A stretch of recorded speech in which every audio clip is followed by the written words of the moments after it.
Beware of false prophets, which come to you in sheep's clothing, but inwardly they are raving wolves. Ye shall know them by their fruits. Do men gather grapes of thorns or figs of thistles?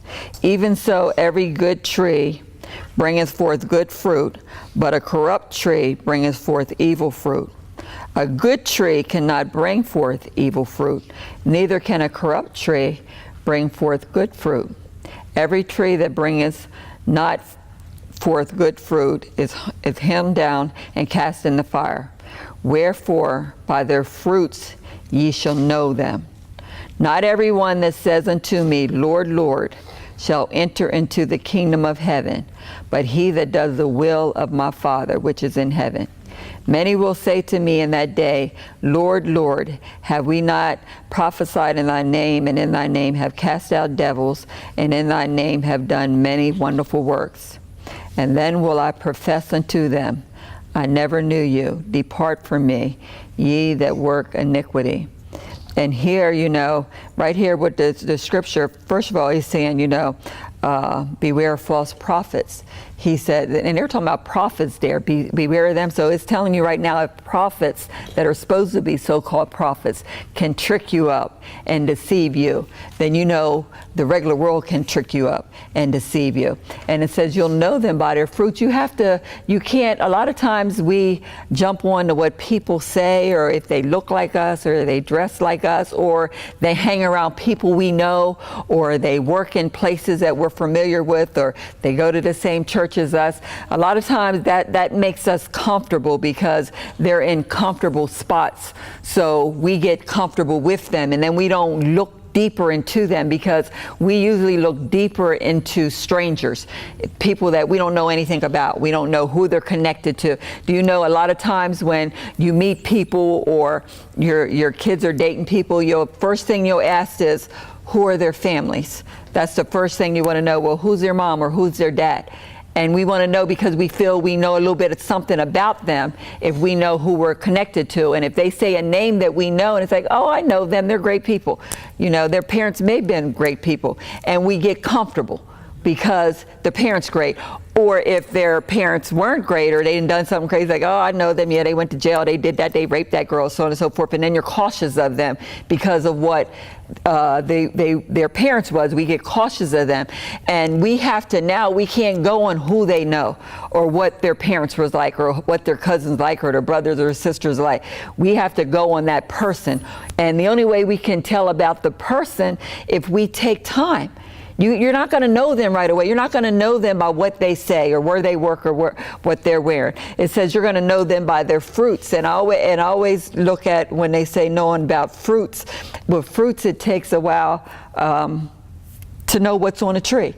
And when God says you're going to know them by their fruits, then, like I said, if you go out and you see trees, and it's not the time for those fruits to come, like apples or whatever, if it's not the season for apples, when you ride by trees, you don't know what fruits are on them. Or even now here in Arizona, because we have the grapefruits and oranges and lemons and things, those type fruits. So even here, when it's not the season for fruits, we can ride by them and we'll say, oh, I wonder if they're going to have grapefruits, or they're going to have lemons, or they're going to have oranges. We don't know until they start growing. We don't know what's coming from that tree. We know it's going to be one of them or something within that, because we know that's what we grow out here. So we know it's a fruit like that, but we don't know what it is until it starts growing. And it takes time. It's not going to grow overnight. It's going to take time for you to see what's actually on that tree. And so I look at it when he's talking about fruits, it's saying, take your time. It may take a season before you know what this person is about. And a season, actually, you look at within a year when you're actually going around. It may take that time before you actually know what that person is about. And people that are pretending or conniving or being deceptive, they only can be pretend to be good for a moment, because the trueness of them is going to come out. Either what they say or what they've done, you're going to hear something about them, or they're going to say something, oops, I didn't mean to say that. That just slipped out. Well, something can't come out of you if it wasn't there in the first place. There's no way you're going to be able to just curse the person out if that wasn't in you. Some people, there's no way. Like I said with me, I've never cursed even when I was young. When I was in the world, I never cursed. I wouldn't even know how to. I would sound, I'm sure, really quite stupid if I tried to curse, even in the world. But some people, it flows real simple for them. So they can say they've let that go. But if you push enough buttons and it's still inside of there, it's going to come out. And I'm saying you'll know a person as time goes on. They can pretend, they can talk real sweet and the nice things for a moment, but eventually true self is going to come out. And that's why it says, you'll know them by their fruits. And if it's telling you beware false prophets, because it says they'll come to you like sheep, but inwardly they're like raving wolves. And people are like that. They'll come with the smiles and general and loving and everything, but inwardly they're like raving wolves. Inwardly, they can destroy you if you, or your family or your loved ones, if you let them get too close to you. But you don't know how they're going to be unless you take time. And that's why, the word tells us that patience is of God. It says patience is of God. And that's one thing the world doesn't want now. They don't want to wait for anything. Everybody wants everything real quick, but being quick, then you're going to jump in before God can show you something. We have to take our time and let God show us. When we meet people on the job or off the job, or just people that you run into, when you meet people, you need to take the time out and say, Lord, show me where their heart truly is.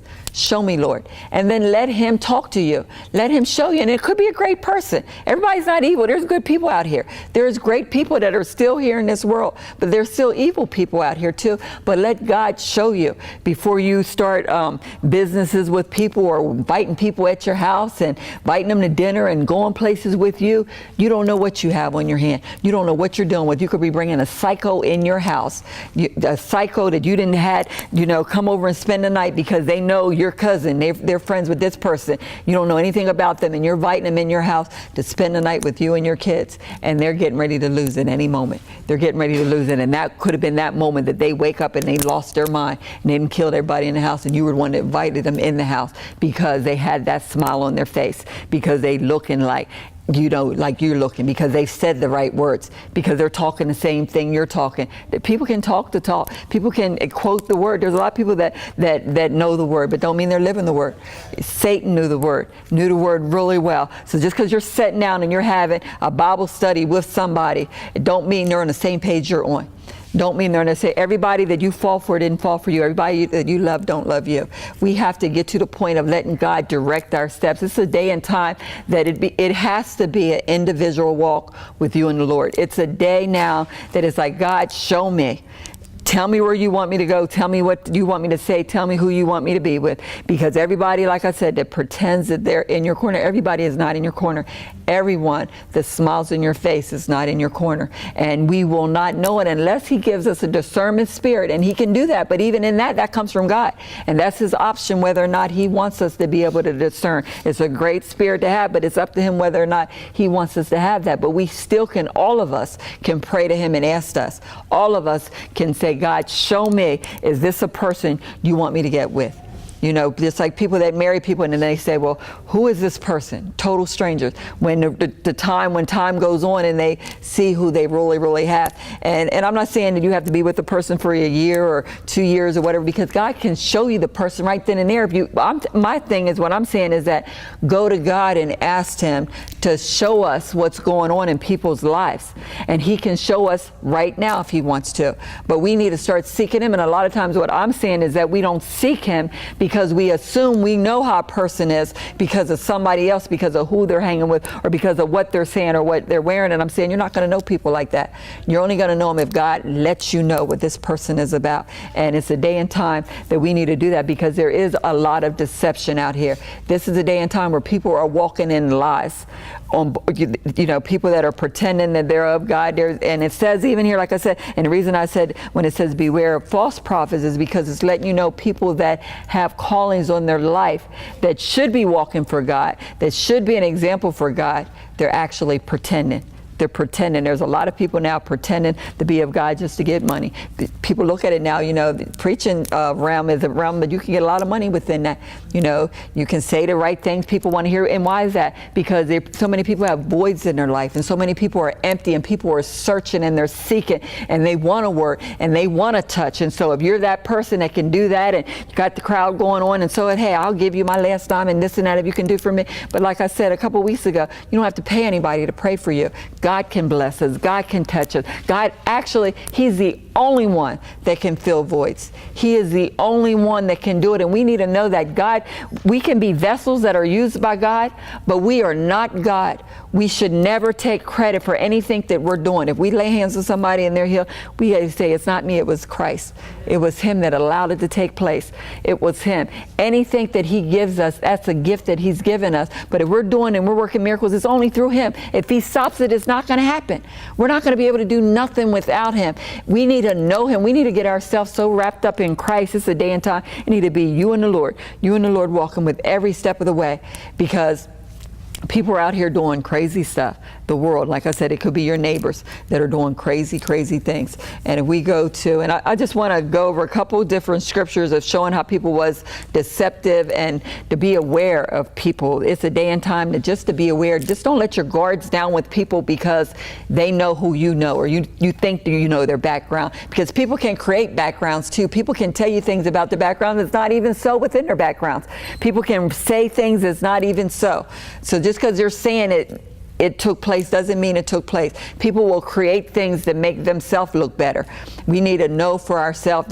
What I'm saying, it's a day and time. Don't be just going on what people are saying just because they're saying they're serving the same God as you. Unless you've walked that walk with them and you've known them. And I'm saying, because really all of us here, we've known each other in this room, you know, probably for years and years. So we pretty much know what people are about. We know that everybody loves the Lord and so forth. But I'm saying, unless you spend some time with the person for a while, you really don't know them. You really, really don't know them. And even people that actually you've spent time with, you still got to stay in prayer, because people change. There has been people that has been rooted and grounded in the Lord, or so you thought they were rooted and grounded in the Lord, because for years that's what they've done. They've walked that walk. But then sometimes things happen in their life. They lose loved ones, they have hurt, they have hardships, and they will let go of God because they're hurt and they don't want anything to do with it. And I've known people like that. A lady actually that lost her husband and lost her son, that was rooted and grounded in the Lord. And she turned from God. She said she knew there wasn't a God, because if there was a God, she wouldn't have lost her husband and she wouldn't have lost her son. And she didn't want nothing else to do with God. So people can turn from the Lord too.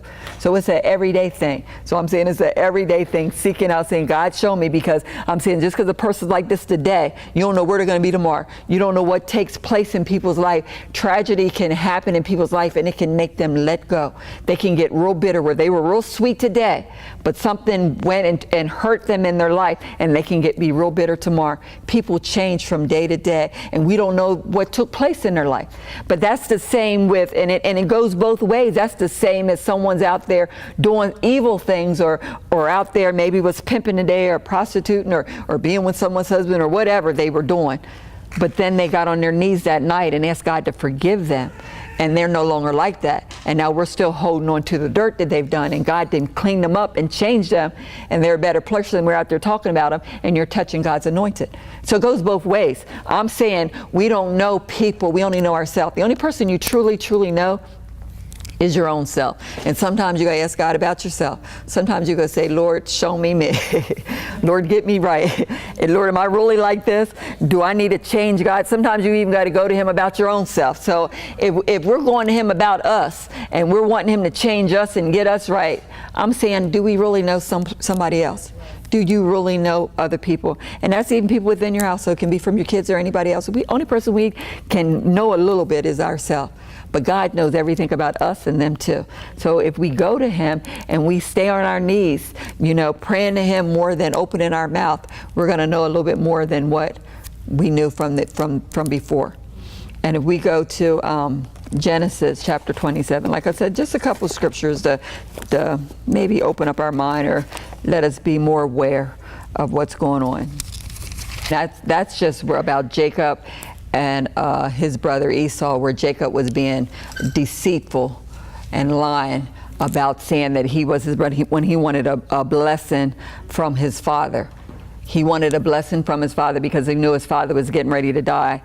And so he pretended to be his brother because he knew his father was closer to his brother than he was to him. But his mother told Jacob to pretend you're your brother, so because he can't see that well. And when he's giving out blessings, he's going to bless you. He's going to think it's his brother that he's blessing, but it's actually going to be you. So his mother told him to be deceitful, and he's telling his mother, no, I don't want to lie to my dad because curses will come on me if he finds out. And he says, the mother's saying, I'll accept all the curses. Just go ahead and lie to your dad, because the mother was closer to Jacob, so the mother wanted Jacob to get the blessing. So of course Jacob ended up lying to his dad and pretended that he was his brother. And when the dad gave out blessings, he actually gave them to Jacob instead of Esau because he thought that's who it was. But the thing about that, what I find so amazing within that story, is that even when he found out that it was the wrong brother that he blessed it, he couldn't take it back.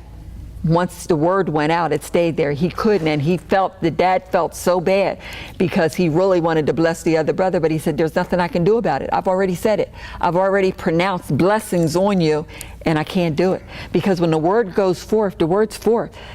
Something's going to take place when the word is forth. You can't just retrieve it. You can't retrieve what you say and what you've done. When you said it, something is going to take place. And I think that's so amazing. But the thing about it is that even, so he couldn't take back the blessings. The blessings were already on him. But because Jacob was deceitful and he was walking in deception, in his life and that path that he went through, people start deceiving him. The same deception came on him.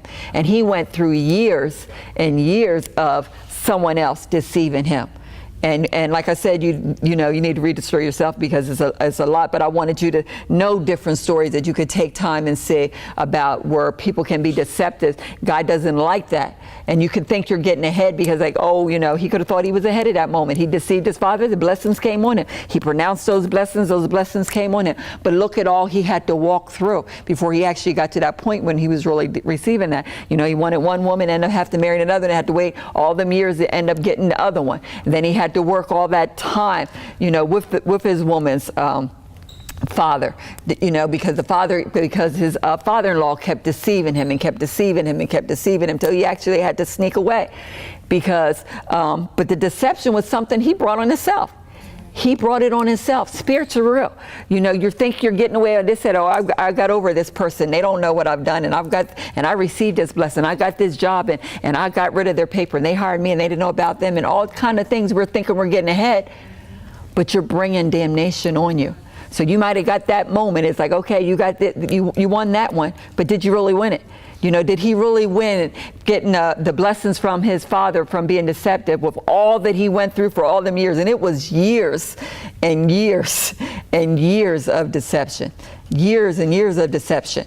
And but he brought it on himself. He brought it on himself, trying to deceive. And the last thing, deceive a man of God, to deceive his father. That was the worst thing, because that's something you don't want your kids to be doing anyway, deceiving their parents and lying to their parents, But the mother told him to do it. He said he didn't want to do it. The mother said, nope, go ahead. She wanted him to have the blessing, but look what she got. Both of her sons ended up disappearing, and, the hardship that even came on her from doing it, because now she loves him, but now he's running for his life because the one brother wants to kill him because of what she done. And she brought that on herself, So sometimes you think you're doing something and it's great at that moment, but we need to think about what we're doing. That's why he says patience is of the Lord. Take your time. Think of what you're doing. Think of what you're doing. Sometimes, our mind will create things. We need to, be slow and say, do I want to do this? Is this of God? Would he be pleased if I do that? Maybe I better not. Maybe I better not say this. Maybe I better not do that. Sometimes we do things real quick, and sometimes we do things quick and say, I shouldn't have said that. I shouldn't have told them that. I should not have gotten this conversation. I shouldn't have let them know they were talking about them. I shouldn't have been a part of that. I should have just stayed out of it. How many times have we spoke too fast and then wished, I should have not even said that. You tell somebody that, their husband's cheating on them or their wife's cheating on them. You tell them that, and then they go home and kill their wife. And it's like, wow, I shouldn't have even said nothing. You know, are you a part of that? Are you a part of what took place in that house? So I think you are a part of it, because you shouldn't have said anything. You know, there's things we just need to give God stuff. We don't always, and the Bible talks about being tale carriers. You know, he talks about that. We need to be real cautious in what we're saying. Consequences can happen from the things that we're saying. We need to be slow in what we're saying. Why are we saying it anyways? Why are we being a part of it? You know, it's because we just want to know, we got the gossip, we got the news. Do we want to protect that person because we love them so much? And it's like, it's wrong what they're doing. And I'm telling you this because it's wrong. They shouldn't be using and abusing you. You need to give it to God. You need to pray for them. You really need to pray for them. And especially, I think, when it comes to marriages and things, because I don't think you should touch people's marriages in any way of trying to break up a marriage, because that is something that God ordained. And I think you're walking on real thin grounds when you're coming to the point and saying, you need to leave your husband, you need to leave your wife. I think that's a real thin area there, because that's something that really, you're not just touching them, you're touching what God has put together. So I just think that's a real touchy area right there. And a lot of times we think we want to get involved because we want to help the person out, because we love this person and we know what the other person's doing. It's like, I'm just doing it because I love you, and you need to leave them. You don't need to be with them, and so on and so forth. You need to pray for them. You really, really need to give it to God, because you're touching something that God has put together. And God knows how to separate things. He knows how to make things right. He knows how to turn things around. And we need to start trusting the God that we serve, and knowing that He is a big God. He's bigger than us. And know that if He can't make it right, you ain't gonna be able to make it right either. But we need to give it to God. We need to give it to God, because we can do more damage than we can help a lot of times when we are starting to tell, carry, and talk about people and so on and so forth. You know, we need to start stepping up our prayer life and keep our mouth zipped more than what, we open up our mouth. But like I said, I wanted you to read that story. There's a lot to that story. But when we're talking about deception, I think that's a good story about talking about deception, because you see how when he was deceptive, how so many things came on his life. And in the end, God ended up blessing and touching him, but he went through a whole lot. So God can still turn it around, but you can reap a whole lot of consequences from doing some things that you actually shouldn't do. And if we go to Judges chapter 16. And this is about Samson and Delilah. It says, and it came to pass afterwards that he loved a woman in the valley of Sorek, whose name was Delilah. And the lords of the Philistines came up unto her and said unto her, entice him and see wherein his great strength lieth, and by what means we may prevail against him, that we may bind him to afflict him, and we will give thee, every one of us, 1,100 pieces of silver. And Delilah said to Samson, tell me, I pray thee, wherewith thy great strength lieth, and wherewith thou mightest be bound to afflict thee. And here, this is where they wanted to get Samson, because Samson had done a lot to the people, because he was, killing their people and doing all kinds of things. But they didn't know how to take Samson down, because he had so much strength. But it says he fell in love with somebody. He actually fell in love with Delilah. And when he fell in love with her, they came to Delilah because they knew he loved her. And they said, if you tell me if you can get him to tell you where his strength lies, we'll all give you all this money, And so it says each of us will give you 1,100 pieces of silver, not just the one man. It said, we'll all give you this. So she was end up going to be wealthy if she could actually tell them where his strength lies. So she goes to him and she asks him, and I think we all probably know the story, but I'm saying it's a story you need to think of about deception. And a lot of time deception comes in when you fall in love with people, because you don't think it's clear. And that's why you got to always look to God for everything, because just because you love someone don't mean they love you. And here, when you look at that, he loved her. But she obviously didn't love him, because if you love somebody, they're not going to pay you to harm somebody if you love them. So you know that it tells you he loved her, but you also can see she didn't love him. So just because you fall in love with somebody does not mean they love you. So you need, even in that, is saying, God, you know, make sure I'm with the person you want me to be with, because we don't always know. A lot of times we think people are where we at. You know, we give our 100%, but don't mean they're giving their 100%. And so here, because she didn't love him, you can tell she didn't love him because she was taking the money and she was trying to trick him up. And she's asking and asking him where his strength lies, where his strength lies. And he kept telling her something different, and every time he told her something different, and she called people to come in to get him, and they couldn't get him, and she kept on, and then she's playing the love game with him, and she's saying that, you know, and like I said, you got to read the whole story for yourself. And she, you know, she goes on, and she eventually, after he tells her like 3 different times, and it's not the truth, because he's just playing with her, basically. He's just playing with her, and but each time they come in and try to get him, and when they come in and try to get him, they can't, because he's not telling the truth. And then she, you know, she goes to him and she's saying, you know, if you truly, truly loved me, you would tell me. You don't love me, because if you loved me, you would be upfront with me. You would tell me what's going on. And, you know, like I said, I always find kind of humorous within that story, because you think, you know, if you tell somebody, you know, a trick, they ask you something and they try to harm you with what you tell them, are you going to tell them that again? You know, you know, you're like you're going to build something, and you tell them, you show them your blueprints, and they give it to somebody else, and then they, you know, copy what you've done, and then they come back again and say, tell me. And you're like, well, you got me once, you're not going to get me again. You would think somewhere along the line your eyes would open up, but when does your eyes not open up? Think about it. It's when you fall in love. When you fall in love, you have blinders on your eyes, because you're so in love with them. You don't want to see what you think you see. You don't want to hear what you think you hear. You don't hear what nobody tells you. And even if you see it with your own eyes, you will convince yourself that you did not see what you seen. No matter what, and, you know, it's like, no, that must have been somebody else. You know for a fact. But you don't want. You will convince yourself it's something else, because you want to believe this person loves you as much as you love them, because you've given your all, you've given your heart, and you want them to love you, so you want to convince yourself they love you. So, and that's the only thing that you can get out of this, because she keeps coming to him, and they keep trying to kill him, and he still keeps, you know, playing this game with her. And then when she comes, you know, like I said, you know, she's saying, if you really love me, you would be upfront with me. And then he lets, you know, his guards down. So then we'll read a little bit more. It says, it's at 15, we're going to read here at 15, it says, and she said unto him, how canst thou say, I love thee, when thy heart is not with me? Thou hast mocked me these 3 times, and hast not told me wherewith thy great strength lies. You see, she plays the game with him. You know, if you really loved me, you wouldn't be playing these games. You wouldn't be mocking me. You would tell me. You know, because she knows he loves him, so she can play, and she can play with him on this.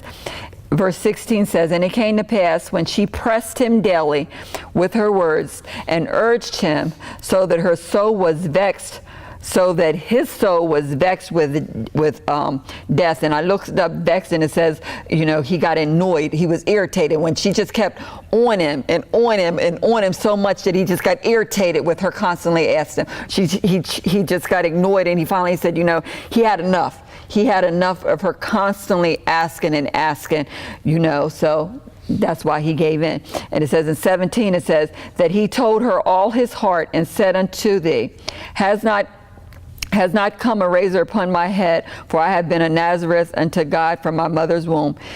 If I be shaved, then my strength will go from me, and I shall become weak and be like any other man. And then Delilah saw that he had told her all his heart. She sent and called for the lords of the Philistines, saying, come up this once, for he has showed me all his heart. Then the lords of the Philistine came up unto her, and brought money in their hands. So then now they're coming, they're giving her the money. Just like they said, they're paying her, because now she got what information that they wanted.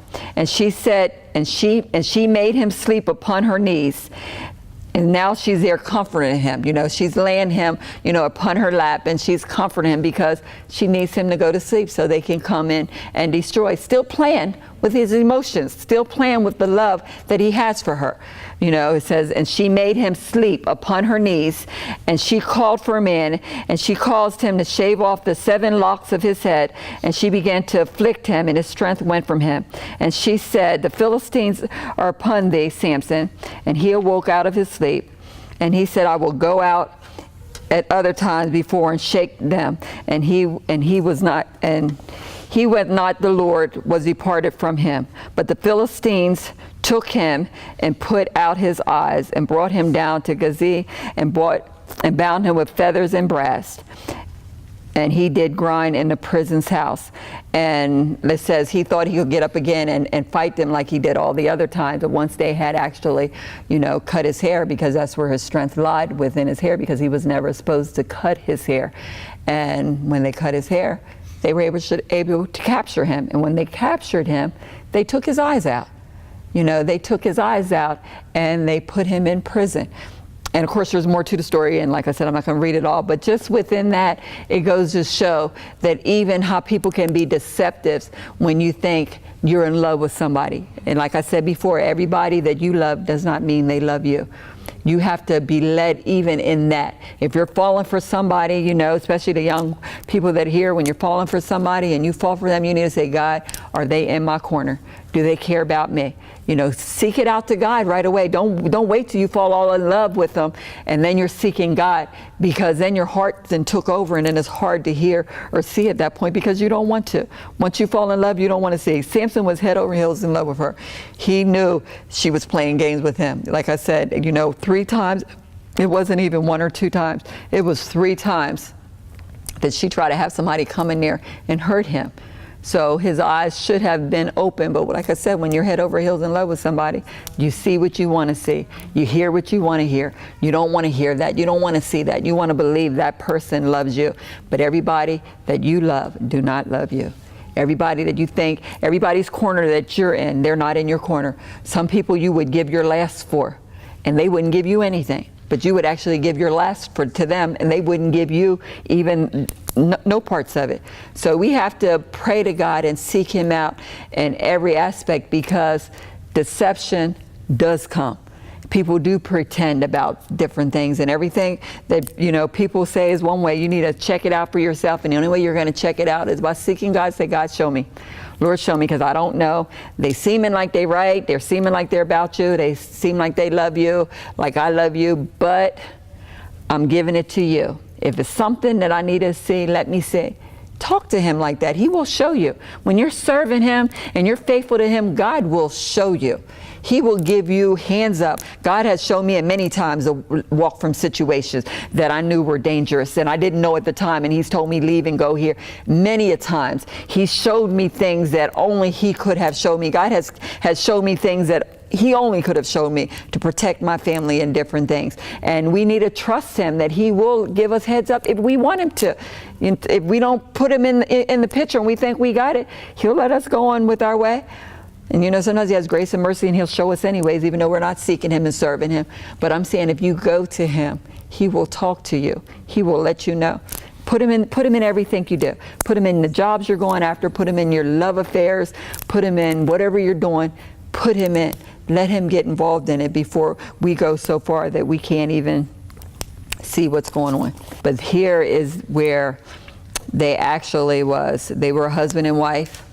And I'm saying that's where people pretending to do more than what they say they're going to do. They were husband and wife, and before, if you read a little bit before that, the part of the story, you were seeing where they all had gathered around and they were praising God and serving God, and everybody was bringing all their belongings into basically to the church or to the man of God. They were giving everything. They were selling their land and selling their homes, and they were doing all that so nobody lacked anything. So if I had extra land, I'd sell my land, and then they would, give the money to help people that didn't have as much, so nobody was hurting or wanting anything. And so Ananias and Sapphira, they were saying they were going to sell what they had, and they were going to give what they had back to them so they could distribute their money and stuff and help people as well. So they said they went and they sold what they had, but then when they gave the money back to them, they didn't give it all back to them. And so, the man of God, he was asking them, and they said, this is what we sold and this is all we got. And he said, well, why are you coming up? And I'm just giving an example, like they said they sold it for $20. But actually they may have sold it for $30, but they give the man of God 20 and said, this is what we sold it for. But actually what they done, they were lying to the man of God. And he said, why did you come and lie about this? He said, you're actually not lying to me, you're actually lying to God. That's actually what you're doing. He said, because you are lying, you're going to end up dying. And so he ended up dying right then and there. And he said, I don't even know why you lied about it, because you didn't have to sell anything. That was the thing. They were not told they had to sell anything. They just wanted to sell and be a part of it. So they wanted to act like they were doing as much as the next person was doing. But they didn't have to do anything, because he wasn't making, that was just something people were doing from their heart. And so they act like, him and his wife act like they, you know, sold it for one thing, but they sold it for more than that. And they, you know, because they lied about it, ended up dying. And so then he ended up dying, and the wife came in, and then they asked the wife, they said, how much did you actually sell this for? Did you actually sell it for this amount? And she said, yep, this is what we sold it for. And he says, I can't believe that both of you, the husband and wife, both of you would lie to a man of God, that you both would scheme together to lie as a man of God. It's like, okay, your husband did, I can't believe you would do it too. And he said, just like your husband died, you're getting ready to die too. Just like they just buried him, they're getting ready to bury you. And then she died right then and there. And the people in the town and the area, they seen how powerful God was and what he was doing, and it made them open up their minds in there to see actually what was going on. But the thing about it is, these are two people, I'm saying when you're talking about being deceptive, these are two people that were decepted for something they didn't have to be. But they wanted to act like they were all that. They were more just like everybody else, but they wanted to keep half of the money for themselves. And they told him, they said, you could have kept all of it. You could have sold your property and you didn't have to give anything up. That was okay. That was your right. You didn't have to give anything up, or you could have gave half of it up. Or you could have gave a third of it up. You could have done whatever you wanted to. But they wanted to act like, I'm giving it all to you. I'm giving you everything, because I'm all of this in Christ. I'm all of this and so much more. How many times do, you know, people act like they're so much more? People can pretend that they are more than what they are. You know, and in front of people you can act like one, but the thing about it, God sees and he knows. So you can act like I'm giving my all and I'm giving my best, and I've done this and I've done that when you're not here, and I've cleaned up the church and I've done this and so forth, and I cleaned all the rooms knowing you only cleaned one room. I scrubbed all the floors because no one's around seeing you, but you telling everybody because you're acting like I'm doing all this. I counseled last weekend and I was counseling for 10 hours and knowing you only did it for half an hour. You know, but we're wanting people to think we're doing all this in Christ. But you're actually lying. You're actually lying. And here they were saying, you're not lying to me, you're lying to God. And you're going to die because of that. And you got to be cautious about that, because when you're dealing with people of God and you're lying to them, because are you lying to them, or are you lying to what's inside of them? Are you lying to the Holy Ghost that's inside of them when you're coming up to people saying things?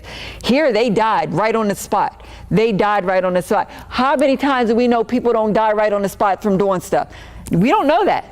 Because when people just die, they'll say we don't know why they died. It was just, they're just gone. We don't know about, we don't know. And I'm not saying that everybody just dies and done something wrong, but I'm saying we don't know if it's because of something. But people can die right on the spot, and you wonder why. We don't know. The Bible says he changes not. He's the same yesterday, today, and forever. So if Ananias and Sapphira could have died from lying to a man of God, how do we know other people don't just die from lying to men of God? How do we not know that? We only know that the doctor said they just died.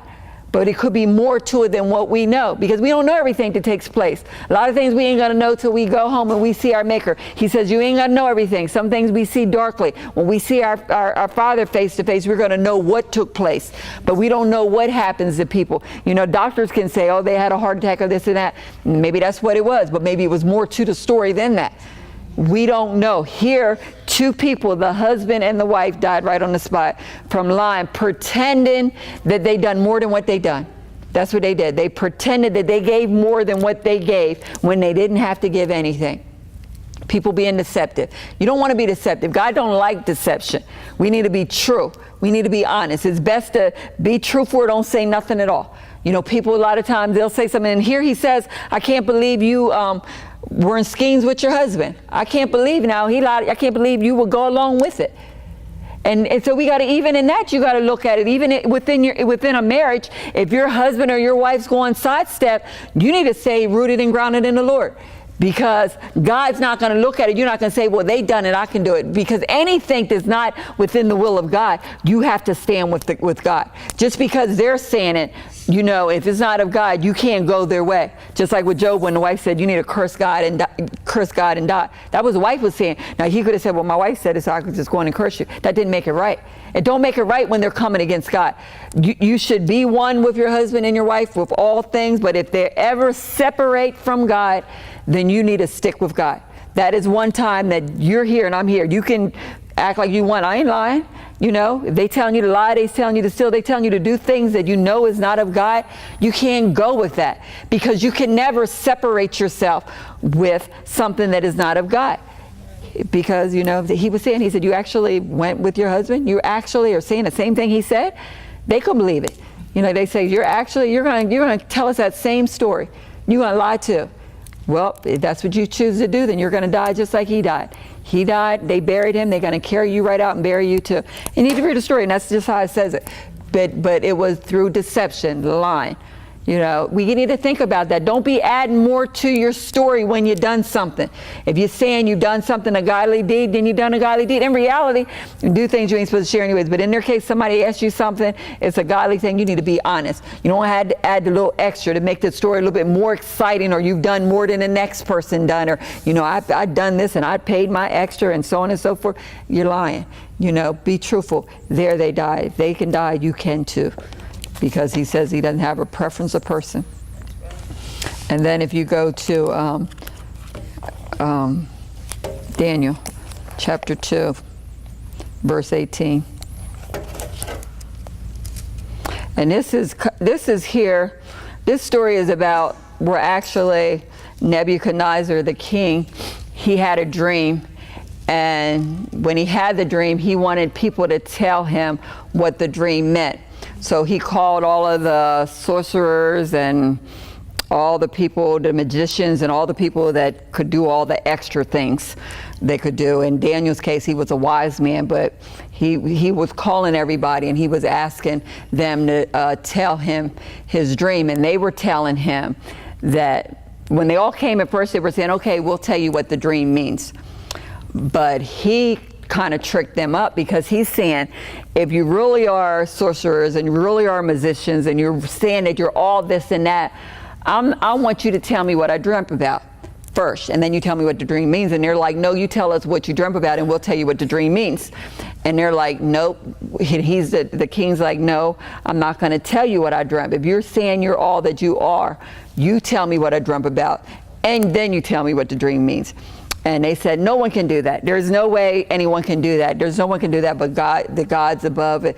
They're the only one. We can't do that. And he says, well, if you don't do it, then I'm killing everybody here that says they're a musician or a wise man or a sorcerer or anything of that you're saying I want all of them dead. I'm killing each and every one of them because you're pretending. Because if you were all that, you know, because he said anybody can come up with a reason, tell me what the dreams meant, and people can say. That's what sometimes false prophets do. They telling you things. But the Bible says you can tell a true prophet of God if the things he says come to pass. If they're telling you something, he says you can tell if they're true because it should come to pass, because when God says something, it happens. If God is telling them to tell you something, it is going to happen. They're never going to be able to come to you and say, oh, God changed his mind. He meant this. No. If God says it, it's going to happen. He said that's how you tell a true prophet of God. When they tell you something, it comes to pass.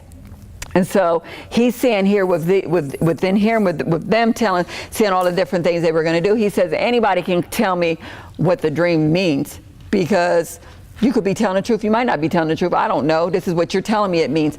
But I'll know you're telling the truth if you tell me what I dreamt. So this is what he was saying. So this is where it comes up to this point, and then I'm just going to read a little bit more. And then verse 18 says that they would desire, and then this is where Daniel hears about it, and Daniel is like, okay, what can we do? Because he would have got killed too, because he was supposed to be the wise man. So he would have ended up getting killed with everybody else. And of course, him and his friends didn't want to get killed. So he goes to his God and he starts praying to God, can you tell me what this person actually is dreaming? Otherwise, he would end up getting killed too, it says. So 18 says that they would desire mercies of the God of heaven concerning this secret, that Daniel and his fellows should not perish with the rest of the wise men in Babylon.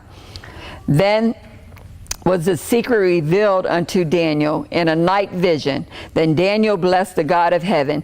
Daniel answered and said, blessed be the name of God forever and ever, for wisdom and might are his.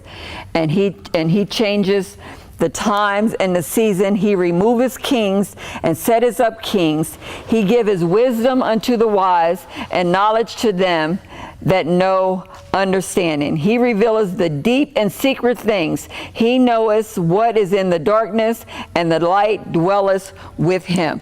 And here he's saying, he prayed to God and asked God to reveal the dream, and God gave it to him. So he's giving God all the praise and the glory, because he said God's the one that takes people up. God's the one that brings people down. He said God can show you what nobody else can show. He can show you secret things. He can do what nobody else can do. He's saying God can do that. But you see right here, Daniel's not taking credit for that. He's saying it's God. Where a lot of times people this day and age, they're taking credit for something that God's given them. We are just human beings. We are just vessels that God can use. We never can take the credit for what God has given us. We always have to point it back and say, it's not me. Like I said, when you pray for somebody and they're healed, you help their marriage or anything, and they're coming to you thinking, say, it's not me, it was God. It was not me, it's God. Give God the glory. Give it back to God. We are nothing without God. God can do a lot of things through us, but it does not make us gods.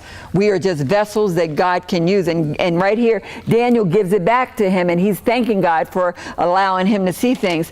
And then when you, we're going to go down a little bit further, and then when you go to verse 26 to 28, it says, because then he tells him everything that he knows and so forth. The king is happy about what Daniel says, because Daniel goes to him and he lets him know what his dream says. And but Daniel, like I said, Daniel knew it wasn't him. He knew it was God was showing to him. But verse 26 says, the king answered and said to Daniel, whose name was Belshazzar, art thou able to make known unto me the dream which I have seen and the interpretations thereof? Daniel answered in the presence of the king and said, the secret which the king has demanded cannot the wise men, astrologers, the musicians, the soothsayers show unto the king. But there is a God in heaven that revealeth secrets, and maketh known to the king Nebuchadnezzar what shall be in the latter days. The dream and the visions of the head upon their bed are these. And so right here, before he tells him what his dream is about, he first lets him know, he said, there's nobody that could do what you want done. And he even says himself, because he was a wise man, he says, not even wise men. He says, I couldn't tell you what you need to know. He said, but there is a God in heaven that can give you that. So before he even tells him what the dream is about, he's automatically giving all praise and our glory back to his God. He's saying, but there is somebody can do it. Now I'm gonna let you know. Then he goes on, when you read all, then he goes on and he tells him exactly what he dreams, and he tells him exactly what the dream was about. But he let him know right up front, but I want you to know it's not me. I'm gonna let you know what's going on, but it's not me letting you know, it's the God within me that's revealing that. And that's where, this day and time, it's just that I just think that it's a day and time we need to know who our God is. We need to stop exalting man. We need to start exalting God. We need to get to the point that you have that personal relationship with God, because you need it. Because there's people deceptive, there are people that's lying, there's people pretending that they're being of God and they're not of God. And even people that are doing miracles and work, he said there's going to be false prophets out here. There's going to be people doing things that it's going to look like it. Because it says in the end days, it said there's going to be people doing all kinds of works that it's going to look like they're of God, but they're not of God. They're pretending. You need to know God for yourself. It is a day and time that you have to have a personal relationship with God. It's to that point. You have to have a personal relationship with God. So we need to get to that point. We can't pretend no more. It's not a time that you can pretend. It's a day and time that you need to know God for yourself. And have one more scripture. I'm going to start at verse 15. But there again, there's people, if you read all the story, read all of chapter 19. And you'll get more meaning of it if you read all of chapter 19. But there again is where Paul was going around and he was casting out demons in people and laying hands on people. And then there was other people out there, exorcists, that were trying to do the same thing. And some of them were doing different things, but now they see what Paul and them's doing. So they want to act like Paul. And they want to act up pretending. You know how you see people doing something, so now you want to do what they're doing. And so you're praying. And this is not a day and time that you're praying, because first of all, it says it's not people that you're dealing with, but it's not flesh and blood, but it's principality, powers, rulers of darkness. And so it's a spiritual world that we're in, and they're real spirits that we're dealing with. So you can't go around pretending that you're casting out things, because you actually are dealing in a wicked world, evil spirits, and you start playing with that stuff, it can jump on you. And so these people are trying to act like Paul was acting like they doing the same thing he's doing. In 15 it says, and the evil spirit answered and said, Jesus I know, and Paul I know, but who are ye? And the man in whom this evil spirit was in leaped out on them, overcame them, and prevailed against them, so that they fled the house naked and wounded. So they were acting like they could cast out spirits. Pretending, they're pretending to be Paul. They see what Paul's doing, but even in Paul, it was God working in Paul. But they're looking at this and they say, he's casting out demons, he's casting out spirits. So they go in and they trying to do the same thing. So they're going and trying to cast out spirits. And the spirits knew they weren't of God. He says, the spirits start talking to them. You think you go out and pretend that you're of God? You acting like you're holier than holy. You going out and try to cast out spirits from people. And they start talking to you. You saying, I cast you out. And they start talking to you. First of all, in itself, can you imagine demons starting to talk to you? You better know that you're rooted, grounded in God, because you don't have no control over them. It's only God himself. Jesus is the only one that has the control that can do that. So they're going out laying hands, trying to rebuke spirits from somebody, and the spirits start talking to them. The spirit comes from the person. The demon comes from him and says, Paul I know, Jesus I know, Paul I know, but who are you? And then the spirit jumps on him, and the spirit starts beating him. So even in that, being deceptive, they're being deceptive, trying to pretend they are men of God, trying to pretend, and the spirit overtook them. We can't pretend. If we're walking this walk, we need to walk this walk. If we're living this life, we need to live this life. You're going around, playing around, pretending that you're of God, you're not of God. Spirits can jump on you and overtake you. It's an evil, wicked world that we're living in. There's people out there being deceptive. There's people out here trying to trick you up, trying to hurt you, use you, abuse you. We don't know unless the Lord knows. We need to give it all to him. And if people are doing that, we definitely don't need to do it ourselves. We need to get right with God. We need to know who we are. And, and here, everybody here, I'm believing everybody here is saved and know the Lord, but, people that don't know the Lord, we need to get right with God. We need to accept him into our heart, and we need to live right for him and call on him and live that life that we're supposed to live each and every day. We can't say we've accepted him and then live like we're living for Satan. We need to accept him into our life, and then we need to live the life that he's called us to live.